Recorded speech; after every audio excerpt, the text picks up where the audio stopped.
In a sleepy village nestled between rolling green hills, there lived an old, mysterious wizard named Alcor.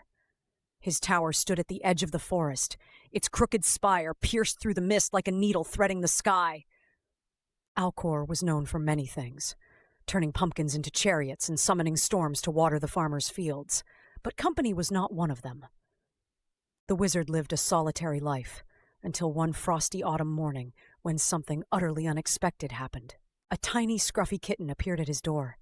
The kitten was impossibly small, with fur as gray as Alcor's beard and eyes like polished amber coins.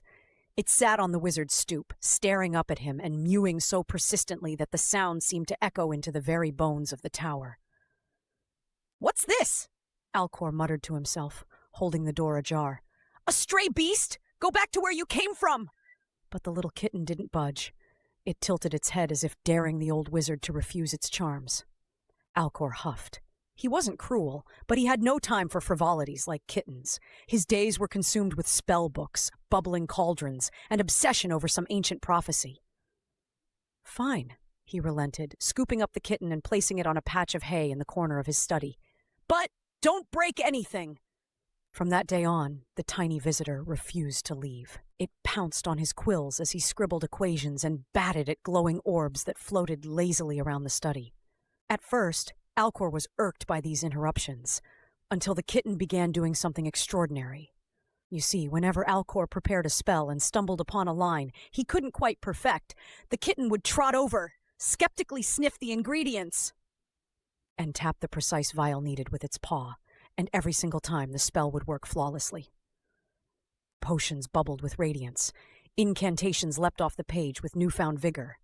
Alcor couldn't deny it. This kitten had a knack for magic.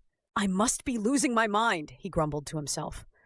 But deep down, there was something warm in his chest that he hadn't felt in years. As the weeks passed, Alcor began training the kitten. Or so he told himself. He crafted a miniature wizard's hat, which the kitten promptly toppled off its head, and enchanted a bell for it to wear. The two became an unlikely pair, solving magical riddles and casting spells together.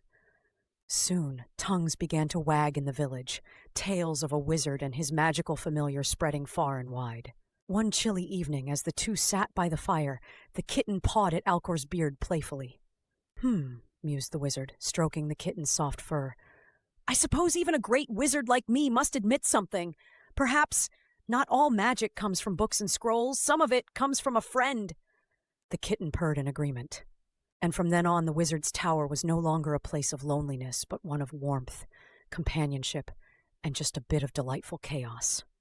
The end, or as Alcor would say, the beginning of a most magical partnership.